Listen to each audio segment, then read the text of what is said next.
Shalom saudara, saya beberapa waktu yang lalu mendengar sebuah kesaksian yang sangat memberkati saya luar biasa. Ada seorang kenalan dari Bali saudara. Saya masih ingat tahun lalu dia pernah mengundang saya untuk mendoakan satu tempat yang dia siapkan untuk sebuah usaha baru. Nah, dia sudah mempreparekan tempat ini cukup lama. Ada sebuah usaha yang dia ingin merintis, yaitu membuat satu hotel budget saudara. Nah, kemudian segala sesuatunya udah disiapkan dan saya melihat tempatnya luar biasa bagus. Kemudian saudara, dia juga berdoa, dia juga mungkin melakukan doa puasa, datangkan hamba Tuhan untuk ikut mendukung doa. Singkatnya, usaha ini nggak terrealisir terus. Karena apa? Begitu banyak kendala yang harus dia hadapin. Nah, dia sih nggak menceritakan kendalanya apa, tapi intinya kendala ini berbulan-bulan nggak selesai-selesai sampai akhirnya memasuki tahun 2020, masalahnya juga belum selesai. Sampai akhirnya dia tuh ketemu temen yang ternyata membuat usaha yang sejenis dengan yang dia inginkan. Dan temennya ini cerita dengan kayak ya mungkin sedikit pamer, ngomong begini, aku lo udah bikin usaha hotel budget. Dalam hatinya dia tuh, ya dia tersenyum, tapi dalam hatinya dia tuh sempat komplain, sempat protes dengan Tuhan. Tuhan, kenapa ini orang yang bukan anak Tuhan, kok seakan-akan usahanya itu kau lancarkan, kau berkati luar biasa. Sementara aku ini anakmu, kenapa usahaku tidak kau tolong? Kenapa engkau tidak membuka jalan? Kenapa engkau tidak berkatin? Jadi dia sempat komplain dengan Tuhan, tapi tetap tidak ada jawaban saudara. Semua jalan yang dia tempuh untuk membangun usaha itu tetap tertutup. Kemudian akhirnya dia mulai menyerah dan dia mulai membuat ide baru yang lain lagi untuk usaha kopi saudara. Jadi dia rencananya untuk membeli sebuah franchise kopi. Nah, semua sudah bayangannya, wah udah keren, ini pasti sukses, berhasil, dan tempat juga udah bagus. Saya juga melihat tempatnya luar biasa bagus saudara. Lagi-lagi dia menghadapi kendala demi kendala yang membuat usaha kopi itu tidak bisa terrealisir.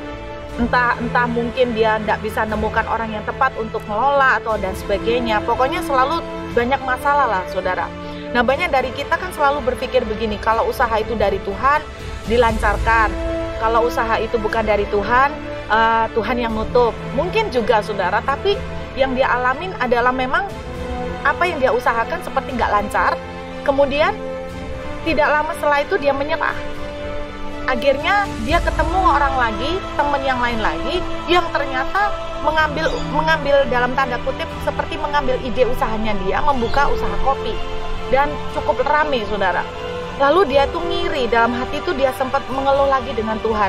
Tuhan, lagi-lagi mimpi dan ide saya diambil oleh orang lain. Dan lagi-lagi yang diberkati itu sepertinya bukan anak Tuhan. Dan dia mulai merasakan Tuhan itu seperti tidak adil.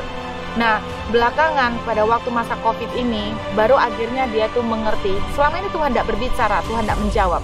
Dia bercerita ke saya begini saudara, saya tuh baru mengerti kenapa selama dari tahun lalu semua usaha yang saya planningkan, sepertinya Tuhan tutup. Dia bilang begini, saya baru mengerti sekarang, seandainya saya dibiarkan Tuhan untuk membuat usaha hotel budget, atau membuat usaha kopi itu, mungkin hari ini saya harus mengalami begitu banyak kerugian dan masalah. Karena saudara, dengan kondisi pandemi seperti ini, begitu banyak hotel budget yang mengalami seperti terjun bebas, dan begitu banyak usaha kafe maupun restoran juga mengalami kondisi yang tidak gampang dan sulit sekali.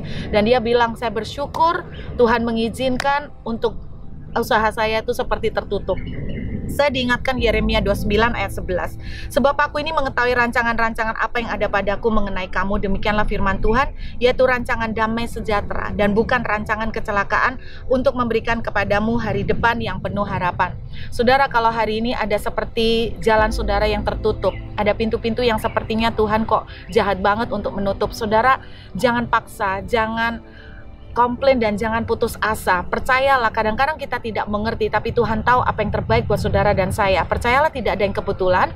Kalau hari ini ada yang ditutup, berarti ada sesuatu yang Tuhan lagi jagain kita. Dan mungkin Tuhan menyediakan pintu lain yang lebih bagus buat saudara dan saya. Karena itu tetap kuat, apapun yang terjadi dalam kehidupan saudara, belajar bersyukur saudara, karena Tuhan tahu yang terbaik buat kita. Let's this time, God bless you.